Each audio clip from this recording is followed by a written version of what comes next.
พระบาทสมเด็จเจ้าฟ้าศรีสว่างวัฒนาองค์สมเด็จพระเศรษฐาขัตติยวงศ์ซ่าภาคที่12ต่อจากภาคที่11เฮาฝ่าฝืนกฎหมายรัฐธรรมนูญโดยบริหารราชการแผ่นดินด้วยพระองค์เฮาเองพระองค์เฮาบ่ยอมฝังเพราะบ่ปรารถนาสร้างความโด่งดังสำหรับ3ปีหรือ5ปี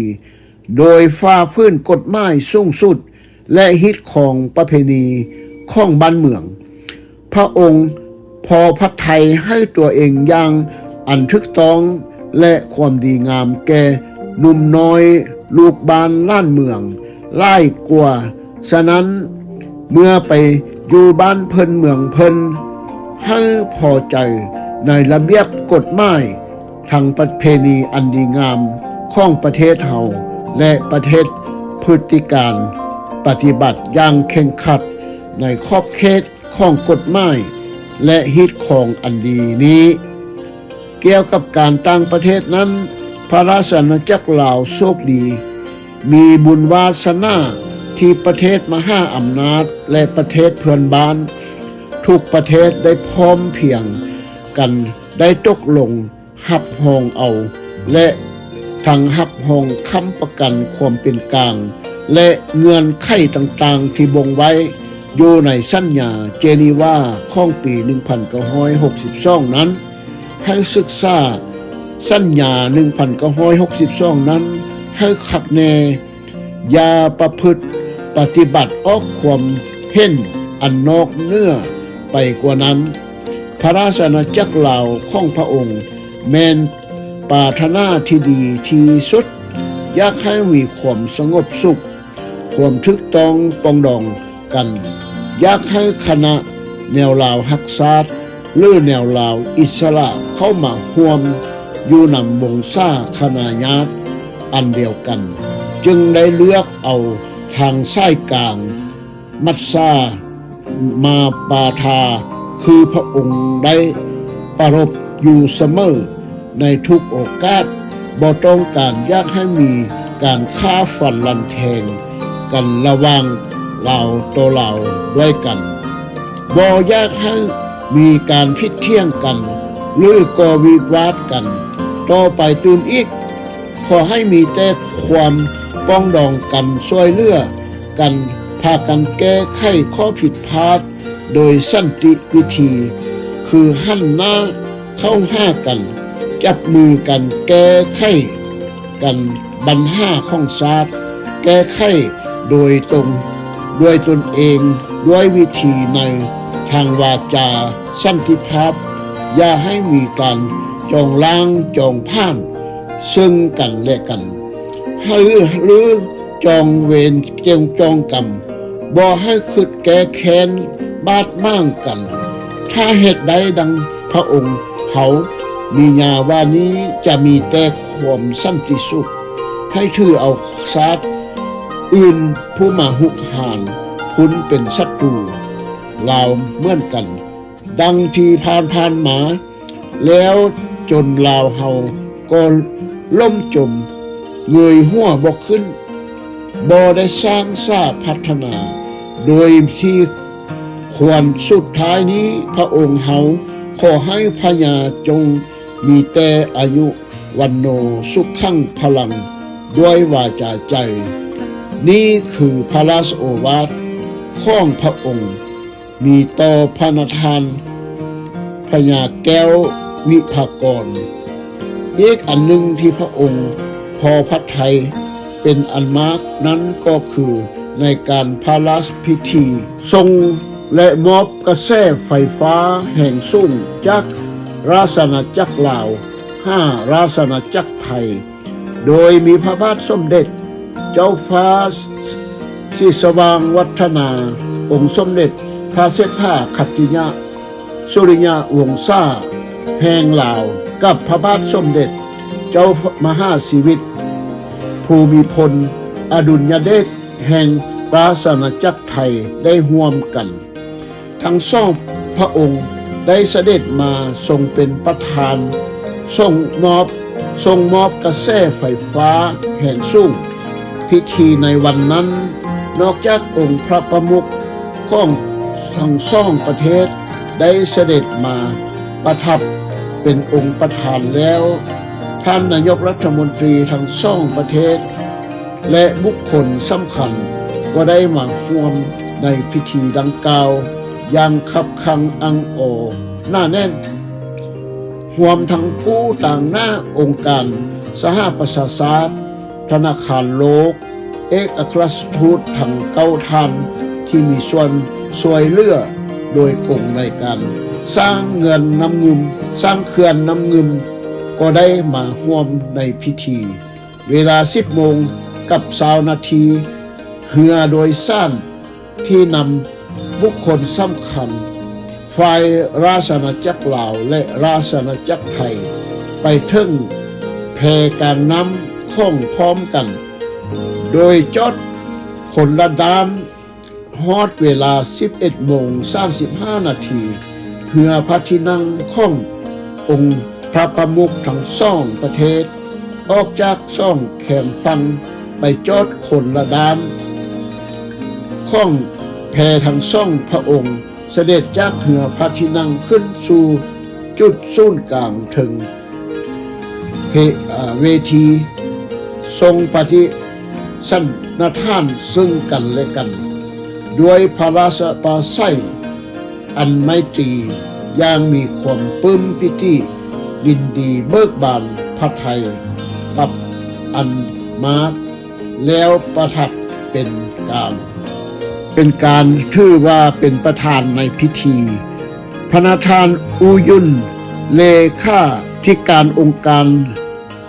อีกาเฟได้กราบบังคมทูลเพื่อมอบระบบสายไฟฟ้าแห่งสูงเชื่อมต่อระหว่าง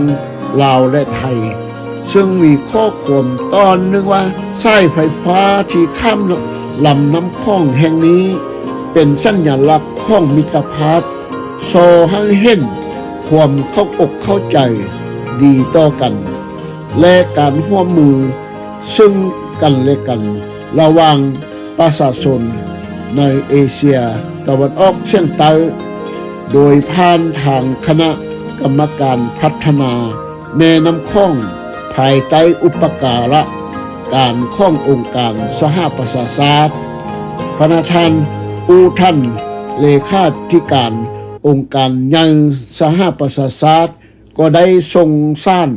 มาถวายความชื่นชมยินดีในพระราชพิธีนี้พร้อมกับอวยพรให้โครงการพัฒนาแม่น้ำคลองเจริญงอกงามนำความอุดมสมบูรณ์มาสู่ประชาชนทั่วภาคพื้นเอเชียอาคเนย์ดร.บุญรอดดินทสันประธานคณะกรรมการพัฒนาแม่น้ำคลองได้กราบบังคมทูลมีใจความว่าการสร้างเขื่อนต่างๆตามโครงการพัฒนาแม่น้ำคลองตอนใต้บ่แม่นเป็นประโยชน์ระหว่างประเทศอีกด้วยการสร้างเขื่อนน้ำเงิมเป็นกะบาดเก่านำไปสู่การสร้างเขื่อนผ้ามองซึ่งเป็นเขื่อนปานน้ำคลองทางแม่และจะเป็นเขื่อนที่ใหญ่ที่สุดในเอเชียอาคเนย์ในโอกาสเดียวกันนี้เสด็จนายกรัฐมนตรีเจ้าสุวรรณภูมิทรงกราบบังคมทูลพระราชพิธีทรงมอบกระแสไฟฟ้าข้ามแม่น้ำคลองเป็นหลักท่านอันมั่นแกนข้องการร่วมมือระหว่างนานาประเทศโดยเฉพาะในลาวและไทยซึ่งมีความเข้าใจดีต่อกันเหมือนบ้านพี่เมืองน้องพระราชอาณาจักรลาวและไทยไอ้น้องไต่ลาวด้วยกันจะได้อาศัยเครื่องน้ำเงิมเป็นเครื่องมือในการปรับปรุงการเกษตรกรเศรษฐกิจและสังคมบางส่วนบุคคลสำคัญที่กราบบังคมทูลคนสุดท้าย แมนพนาธานจอมพลถนอมกิจิตรจรนายกรัฐมนตรีแห่งราชอาณาจักรไทยข้อความบางตอนในคำกราบบังคมทูลมีดังนี้ข้าพระพุทธบาทตลอดทั้งข้าราชการและประชาชนชาวไทยมีจิตซาบซึ้งในพระมหากรุณาธิคุณเป็นล้นเก้าล้นขมอมที่ภายใต้ฟ้าละอองธุรีพระบาททั้งสองพระองค์เสด็จพระราชดำเนินเป็นองค์ประธานในพิธีไข่ไฟฟ้าแห่งสูงข้ามแม่น้ำคลองในมื้อนี้โครงการน้ำเงิมเป็นโครงการอเนกประสงค์ของพระราชอาณาจักรลาวซึ่งจะได้ข้อให้เกิดประโยชน์แก่ประชาชนและทรัพยากรทั้งชาวลาวและชาวไทยสายส่งไฟฟ้าแห่งช่วงนี้เป็นสัญลักษณ์ของความร่วมมือระหว่างพระราชอาณาจักรลาวและพระราชอาณาจักรไทยและยังเป็นสายสัมพันธ์ที่จองดึงมิตรภาพระหว่างรัฐบาลและประชาชนทั้งสองประเทศให้แน่นแฟนยืนยาวตลอดไปไต้ลาวแม่นเสื้อสายอันเดียวกันพระประมุขของเรา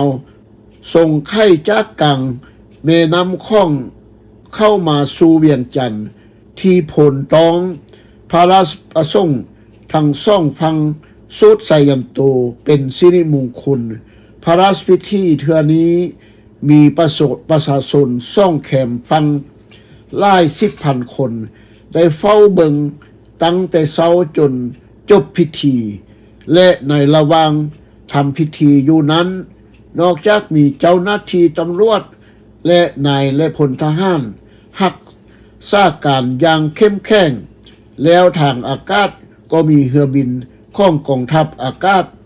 บินกวดการตลอดเวลายิ่งไปกว่านั้นทางใต้น้ำยังมีมนุษย์กบคอยรักษาความปลอดภัยให้อีกหน่วยหนึ่งพระราชพิธีสำเร็จลงด้วยความเรียบร้อยทุกประการ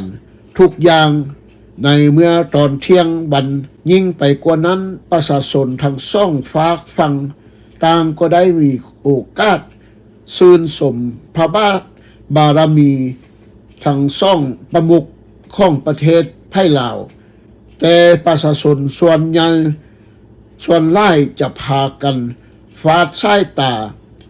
เบิ่งแต่องค์พระประมุขของลาวที่เห็นสูงสง่าประเจิดจ้าสง่างามยิ่งนางบัวไข่และนางดวงมณีซึ่งเป็นประชาชนสาวทบกล่าวว่าเป็นครั้งแรกที่ได้มาเห็นองค์พระราชประมุขของเราพ่อไผ่ก็มาอยากเห็นแต่ในเวลานี้มีพิธีฟองในน้ำของกำลังเงียบสงบเหมือนจะถ้วยความเคารพสักการะต่อพระประมุขทั้งสองที่เสด็จมาประทับอยู่ถึงบนแพพิธีซึ่งประดับประดาด้วยผ้าสีต่างๆนับว่าเป็นนิมิต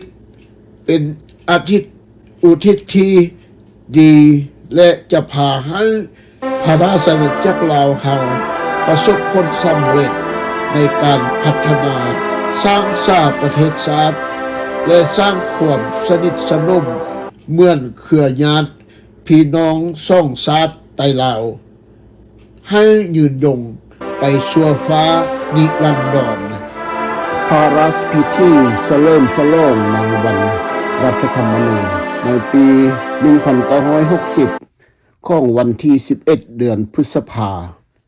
เริ่มแต่เวลา 7 โมงเช้าพระบาทสมเด็จเจ้าฟ้าสายสีสว่างวัฒนาได้เสด็จพระราชดำเนินไปเป็นพระราชพิธีเฉลิมฉลองในงานวันรัฐธรรมนูญนี้ได้มีบุคคลสำคัญและท่านผู้มีเกียรติ ทั้งฝ่ายลาวและต่างประเทศในนครหลวงเวียงจันทน์ไปร่วมนำเป็นจำนวนมากมายกายกองหลังจากพระบาทสมเด็จเจ้าฟ้าศรีสว่างวัฒนาองค์พระมหากษัตริย์แห่งลาว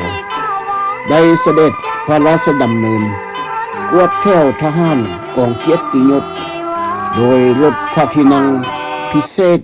ซึ่งทางกองทัพแห่งชาติได้ถ้วยแล้วพระองค์ก็เสด็จประทับที่หอใส่จากนั้นพระนาทานกุอภัยนายกรัฐมนตรีได้อ่านสุนทรพจน์การบังคมทูลกราบบังคมทูลแด่พระองค์สมเด็จและกล่าวโตบรรดาบุคคลสำคัญและทานผู้มีเกียรติหลายๆทานที่เข้ามาร่วมกับฟุ้งชนชาวลาวและต่างประเทศโดยมีข้อความสำคัญว่าที่ควรคำนึง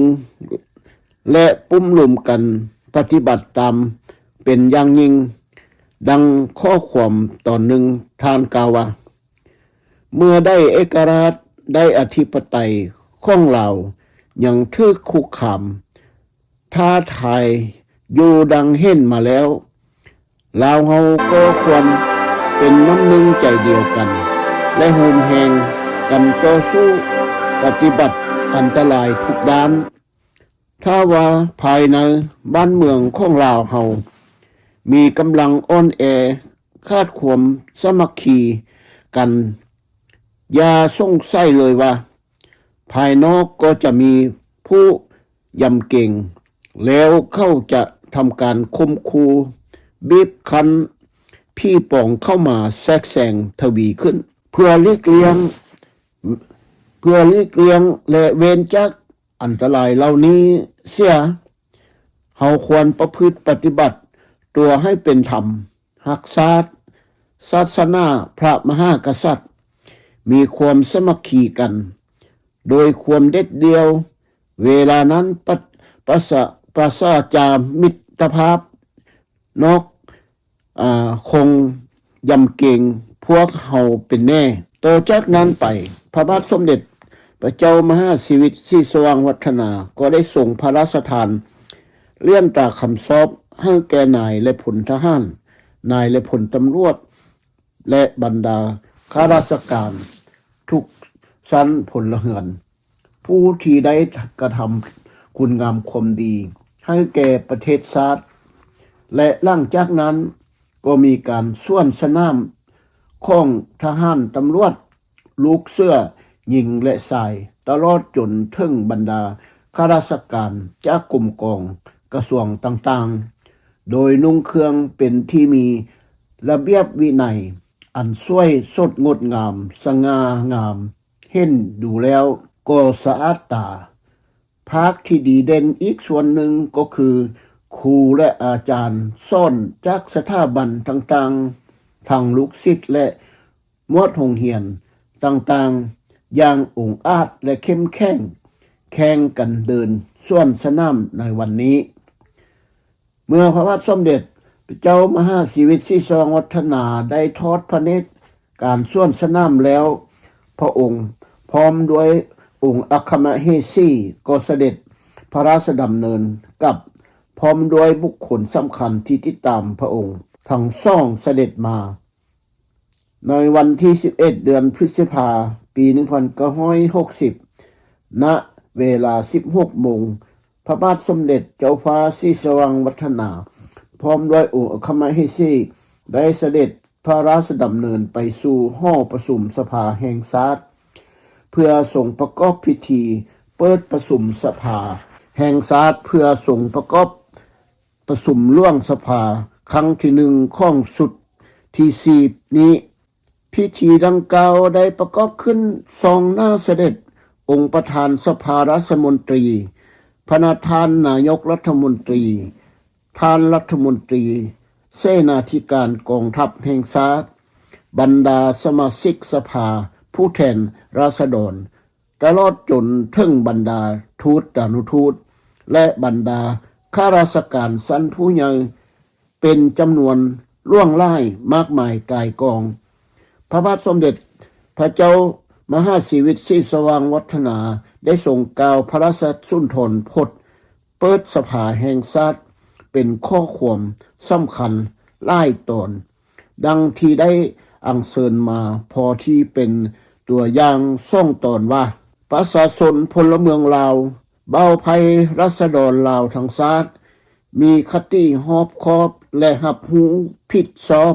ความรอบคอบนี้ก็เนื่องมาด้วยการทนทรมานที่ตนเคยได้ผ่านมาแล้วและรู้รับผิดชอบในเกียรติศักดิ์ศรีและเกียรติศักดิ์และสภาพบุคคลของตนเหมือนกันปวงชนลาวก็ได้ยอมรับเอานโยบายเป็นกลางด้วยความยินดีเข้าเจ้าก็ได้เห็นดีกับหลักการร่วมอยู่ร่วมกินกับนานาประเทศโดยสันติเข้าเจ้าก็ได้ปรารถนาอยากมีนโยบายเป็นเพื่อนอย่างดีกับประเทศใกล้เคียงอุดมคติของเข้าเจ้าก็คือการดำรงอาเซียนในความสงบสุขและสำหรับความสงบสุขเมื่อพระองค์ประกาศเปิดกองประชุมจบลงแล้วก็ทรงอำลาบรรดาผู้ไปร่วมพิธีเสด็จพระราชดำเนินกับในวันที่11เดือนพฤษภาคมปี1960เดียวกันนั้นเวลาตอนบ่าย 16:30 พระบาทสมเด็จเจ้าฟ้าศรีสว่างวัฒนาก็ได้เสด็จพระราชดำเนินไปประกอบพิธี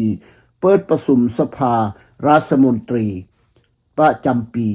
และการทรงประกอบพิธีดังกล่าวนี้ได้ทรงประกอบขึ้นสองหน้าบุคคลสำคัญตลอดจนบรรดาทูตอนุทูตเป็นจำนวนมากมายในการประกอบพิธีเปิดสภาราชมนตรีนั้นพระองค์ได้ทรงกล่าวปราศรัยสุนทรพจน์ประกาศเปิดประชุมมีเนื้อ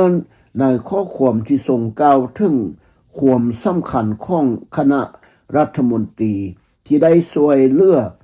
ต่างพระเนตรพระกันของพระเจ้า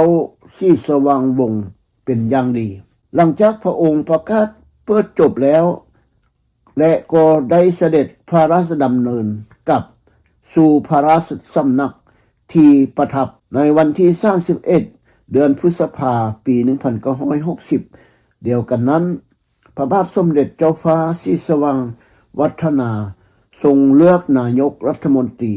พระองค์ได้ทรงโปรดเกล้าโปรดกระหม่อมให้บุคคลสำคัญเข้าเฝ้าตามลำดับคือ 1. ท่านนายพลภูมินอสวรรค์เจ้าสมสนิทวงกฎรัตนะและพญาคำพันธ์ปัญญา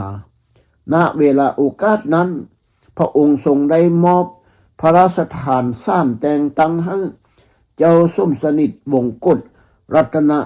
จัดประกอบคณะรัฐบาลชุดใหม่โดยทรงหน้าที่ปรึกษาพระมหากษัตริย์คณะรัฐบาลชุดเจ้าสมสนิทวงกฎรัตนะเป็นนายกรัฐมนตรีของวันที่30เดือนพฤษภาคมปี1960นั้นในตอนเช้าเวลา 9 โมงเช้ารัฐบาลสุดพญากุอภัยได้เข้ากราบบังคมทูลลาออกจากตำแหน่งทั้งคณะครบสุดและได้รับพระราชบรมราชานุญาตให้ออกพ้นตำแหน่งไปตามวิธีการเมืองและการปกครองและพระบาทสมเด็จเจ้าฟ้ามหาชีวิตศรีสว่างวัฒนาก็ทรงพระราชทานมอบหมายตำแหน่งคือพระราชทานนายกรัฐมนตรีให้แก่เจ้าสมสนิทวงกฎรัตนะให้จัดตั้งคณะรัฐบาลชุดใหม่ต่อไปต่อจากนั้นเจ้าสมสนิทวงกฎรัตนะได้ประกอบเอาคณะรัฐบาลชุดใหม่ขึ้นเป็นที่เรียบร้อยในเวลาอันสั้นดังมีรายชื่อของท่านผู้เข้าร่วมในคณะรัฐบาลครั้งนี้มีดังต่อไปนี้ 1. เจ้าสมสนิทวงกฎรัตนะเป็นนายกรัฐมนตรี 2. พลจัตวาภูมิโนสวรรค์รัฐมนตรีป้องกันประเทศ 3. พญาคำพันธ์ปัญญารัฐมนตรีว่าการต่างประเทศ 4. พญาอินแปงพญาปรีชาราชภักดีบ่แม่นเขาเจ้าเพิ่นเขียนผิดแล้วนี่ขอโทษพญาประสิทธิ์อินแปงสุริยะไทยรัฐมนตรีการค้า 5. พระธานนิตสิงหราชรัฐมนตรีโยธาธิการพญาแก้ววิภากรรัฐมนตรีเศรษฐกิจ 7. พญาโงนสนานิกรรัฐมนตรียุติธรรม 8. พญาเลื่อมอินทรีเชียงใหม่รัฐมนตรีแถลงข่าว 9. พระธานยุ่ยอภัยรัฐมนตรีศึกษาธิการ 10. พระธานกูแก้วไซโกซี่รัฐมนตรีสาธารณสุข 11. พระธานพวงเพชรพันนเรศรัฐมนตรีการคลัง 12. พระธานอุวรวงศ์รัฐมนตรีช่วยโยธาธิการ 13. พญาบัววันนรสิงห์รัฐมนตรีช่วยยุติธรรม 14. พญาตูบีลีฟุงรัฐมนตรีช่วยแถลงข่าวคณะรัฐบาลดังกล่าวนั้นได้พากันเข้าเสนอตัวต่อสภาแห่งชาติเพื่อแถลงนโยบายและข้อความไว้วางใจในวันที่3ที่4เดือนมิถุนายนปี1960ในตอนบ่ายของวันดังกล่าวตลอดวันพ้นสุดท้ายสมาชิกสภาแห่งชาติได้ให้ความไว้วางใจแก่คณะรัฐบาลนี้โดยคะแนนเสียงเห็นดี40เสียงบ่ออกเสียง8เสียงโหมทั้งองค์ประธานสภาเสียงคัดค้านบ่มีจะนับได้ว่าได้คะแนนเสียงอย่างล้นเหลือทีเดียวก็ว่าได้ต่อมาในวันที่6เดือนมิถุนายนของปี1960เวลา 10 โมงเช้าคณะรัฐบาลอันมีเจ้าสมสนิทวงศ์กฎรัตนะเป็นนายกรัฐมนตรีก็ได้เข้าคาบบังคมทูลต่อพระบาทสมเด็จพระเจ้าฟ้าศรีสว่างวัฒนาองค์สมเด็จพระเศรษฐาขัตติยสุริยวงศาองค์พระประมุขที่พระราชสำนักในกรุงนครหลวงเวียงจันทร์เพื่อเสนอตัวถวายแด่พระองค์ในการคาบบังคมทูลเสนอตัวของคณะรัฐบาลสุดนี้ได้กระทำโดยซ่องหน้าต่อพระประธานสภาราชมนตรีและบรรดาท่านสมาชิกสภารัฐมนตรีนายกรัฐมนตรีได้ครับทูลเสนอตัวของคณะรัฐมนตรีในคณะรัฐบาลเป็นรายบุคคลแต่ละท่านให้พระองค์รับทราบหลังจากนั้นแล้วพระบาทสมเด็จเจ้าฟ้าศรีสว่างวัฒนาซึ่งเป็นองค์พระประมุขก็ได้ส่งพระราชปราศนิสัยในความที่พอพระทัยต่อคณะรัฐบาล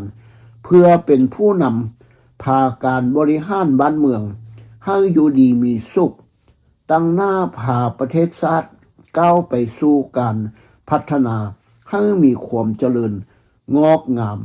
ดีเพื่อลูกเพื่อล้านไปในอนาคตข้างหน้าตลอดไปเมื่อการถวายคาบบังคมทูลสิ้นสุดลงแล้วเสด็จเจ้าสมสนิทวงศ์กฎรัตนะนายกรัฐมนตรีและคณะรัฐบาลก็ได้ทูลอำลาและพร้อมทั้งมีการเคารพธงชาติทั้งกวาดแถวทหารกองทัพกองเกียรติยศที่ได้ตั้งแถวหับเพื่อเป็นเกียรติแล้วก็เดินทางกลับด้วยความสมานสมัคคีกันด้วยความสวัสดิภาพทุกประการพระราชกรณียกิจภาพแห่งความลั่งพร้อมทั้งความทรงจำในยามต่างๆที่เห็นว่าเป็นการล้ำลึกถึงการอุทิศส่วนพระองค์มีต่อพระราชอาณาจักรลาว และเบาภัยรัษฎรลาวผู้ที่ได้เกิดและใช้บนพื้นแผ่นดินตอนนี้เป็นบอนธรรมาห้าเลี้ยงชีพของพวกเขาโดยภายใต้โพธิสมภารของพระองค์นี้หวังว่าทานผู้อ่านผู้ได้สมได้ฟังได้หูเห็นการเป็นมาได้อย่างได้เหตุผลยังพระองค์จึงมีความเสียสละเลือดเนื้อเพื่อแผ่นดินและเบาภัยราษฎรหลายล้านคนจึงได้พัดพเนจรจำจากบ้านเกิดเมืองนอนไป5 สน3 หุมโพซี่นี้หรือความหมายที่เอิ้นว่าเจ้าอายเจ้าน้องผู้ต่อสู้เพื่อเอกราชของเรากับการอาศัยของความหมายว่าผลสะท้อนจากสัญญาและอนุสัญญาอยู่ในเราอยากให้ทานผู้มีสติปัญญามีความรู้สลาดหลักแหลมทั้งหลายจงได้ดำริพิจารณาฝังอ่านและศึกษาให้ตองให้คักแน่ให้ถึงท่องเพื่อเบาสมองบ่ให้มันอยู่บ่ให้มันปูคือคำบูหานเพิ่นว่าปัญญามีบ่ให้แต่บ่ใส่ความคิดถึงว่าจะมีเงินเต็มผาแต่บ่ทอกับพญาเต็มปุ่มแต่ถ้ากลับกลายมาเป็นผู้นำที่ขาดสติขาดปัญญาเลยมีแต่ความเครียดแค้นแก้การกำนำจองล้างจองผ่านกับความล้มเหลวในความมืดประวัติศาสตร์เราเป็นครั้งที่พวกเขาที่บ่เคยมีมาในอดีตติดแท้กับความบ่ให้มีไว้ในความเป็นเราในขั้นต่อไปอีกส่วนหนึ่งภาพที่สะเทือนใจที่เห็นอยู่นี้แม่นสมเด็จเจ้าฟ้าสายศรีสว่างวัฒนาตอนยังพะเยาวัยหนุ่มกำลังห้ำเหียนและการก้าวเข้าสู่ยุคพระราชอาณาจักรลาวหลวงพระบางกำลังมีความท้าทายต่อเหตุการณ์อันสำคัญของเราให้ชาวโลกหันมาสนใจกับปัญหาของเราการศึกษาของพระองค์คือเป็นกุญแจทองของศาสตร์ให้หลุดพ้นออกจากการเป็นหัวเมืองขึ้นและหัวเมืองซวยบรรณาการพระราชอาณาจักรลาวหลวงพระบางตั้งอยู่หอมภูเขาอันลึกลับและสลับซับซ้อนบอนซอกลีกที่ห่างไกลออกจากโลกภายนอกแต่พระองค์บ่ได้ลดละในการศึกษา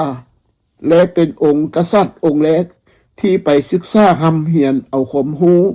มาพัฒนาศาสตร์ได้ในปี1948นี้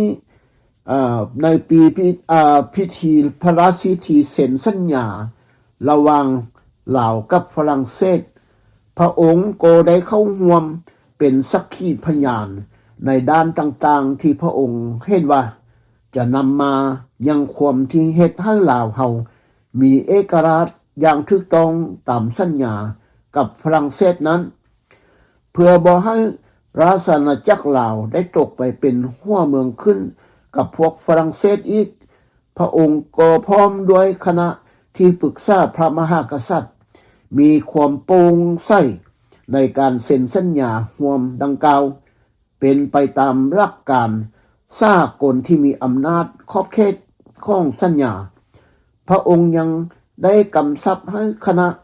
รัฐบาลของพระราชอาณาจักรลาวจงได้พิจารณาให้ถี่ถ้วนและถูกต้องป้องกันไว้บ่ให้ลาวเสียเปรียบและได้เปรียบนั้นจะต้องอยู่ในสัญญาให้ปรากฏผลเป็นจริงยิ่งขึ้นไปท้ายที่สุดก็ได้บรรลุล่วงไปด้วยดีมีสนธิสัญญาว่าด้วยความเคารพนับถือเขตนำแดนดินอันครบถ้วนของเราผลย้อนเป็นแนวนี้เฮาจึงได้มีประเทศของคำที่ว่าชาติลาวเอกราชในสมัยพญากระต่ายโดนสโสฤทธิ์ดำรงตำแหน่งเป็นนายกรัฐมนตรีอยู่นั้น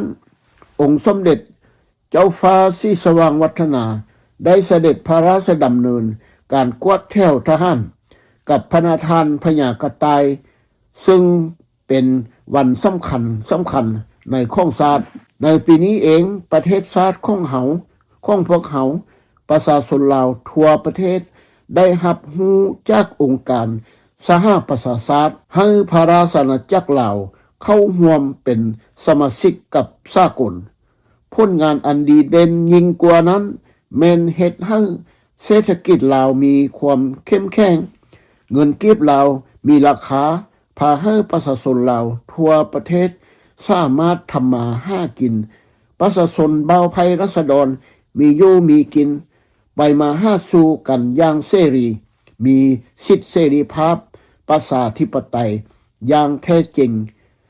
ยิ่งไปกว่านั้นหั่นใช้เศรษฐกิจพอเพียงกุ้มตนเองได้ส้มกับว่าคำว่าเอกราชสมบูรณ์มีบุญคุณกับพระนาทานพญากระต่ายโดนสสุริตเป็นนายกรัฐมนตรีและภายใต้โพธิสมภารของพระบาทสมเด็จเจ้าฟ้าศรีสว่างวัฒนาเป็นองค์พระประมุขสมัยนั้นการร่วมมือระหว่างที่เห็นนี้รูประหว่างสองประเทศเอกราชสมบูรณ์ลาวอเมริกาและอเมริกาลาวอเมริกันลาวและลาวอเมริกันแสดงให้เห็นว่าสันติภาพและมิตรภาพเพื่อความเจริญก้าวหน้าของฝ่ายโลกเสรีด้วยกันท่านประธานาธิบดีสหรัฐเดวิดไอเซนฮาวเวอร์จับมือกับองค์พระประมุขของลาวครั้งทำอีกที่ได้เห็นหน้ายิ้มแย้มแจ่มใสเป็นมิตรไมตรีอันดีงามซึ่งว่าสมเด็จเจ้าฟ้าศรีสว่างวัฒนาแห่งลาวนับว่าเป็นครั้งทำอิฐในการเสริมสร้างสายพัวพันมิตรภาพของทั้งสองประเทศจึงเอิ้นว่าสหพันธ์มิตรภาพอเมริกันลาวจงมั่นยืนตลอดไปท่านประธานาธิบดีไอเซนฮาวเวอร์ได้กล่าวสุนทรพจน์ต่อมวลชนทั่วประเทศสหรัฐอเมริกาและกระจายเสียงทั่วโลกในตอนหนึ่งว่าเฮาควรดำเนินในการร่วมมือกับชาติของโลกเสรีอื่นๆอย่างแข่งขันในด้านการส่งเสริมความเข้มแข็งความหุ่งเหืองเลื่อมและความผาสุกร่วมกันระหว่างอเมริกันและลาวความเข้มแข็งอยู่ในผลงานแห่งความอุดมสมบูรณ์ทางด้านเศรษฐกิจและความอยู่ดีกินดีของสังคมมนุษย์เพราะฉะนั้นแม้เฮาดำเนินการช่วยเหลือเกื้อกูลทางทหารก็ตามเฮาต้องช่วยเหลือมิตรประเทศของฝ่ายโลกเสรีของพวกเฮาการสร้างเศรษฐกิจให้เป็นผลยิ่งขึ้นในการสนองกับความต้องการของประชาชนลาวประชาชนคนลาวที่มาจากสหพันธ์มิตรภาพอเมริกันลาวในการเฮ็ดให้ปรากฏเป็นจริงอันนี้จะเห็นได้จากความก้าวหน้าของประชาชนลาวเข้มแข็งยิ่งขึ้นไปแถลงการนี้แสดงให้เห็นหลักการของความช่วยเหลือของประชาชนคนอเมริกันที่ได้ให้อุทิศให้แก่ประชาชนลาวอยู่ภาคพื้นเอเชียอาคเนย์โดยเฉพาะราชอาณาจักรลาวที่ได้เอกราชมาซึ่งเหมือนกับกันกับในชาติอื่นทั่วโลกความจริงมีอยู่ว่าการที่ลาวจะขยายฐานะของประชาชนขึ้นได้ก็ต่อเมื่อเป็นประเทศเอกราชนั่นเองเอกราชเท่านั้นแต่ราชอาณาจักรลาวได้รับเอกราชใหม่ๆรัฐบาลของพระองค์นี้ครั้งนี้ก็พระองค์นี้จึงมีงานหนักหน่วงเกี่ยวกับการขยายตัวและขยายทรัพยากรมนุษย์และศาสตร์ยกมาตรฐานในการของชีพประชาชนลาวและบ่าวไพรัษฎรของพระองค์จะดำรงไว้ซึ่งอำนาจและอธิปไตยซึ่งจะเฮ็ดให้ชาติลาวเจริญรุ่งเรืองตลอดไป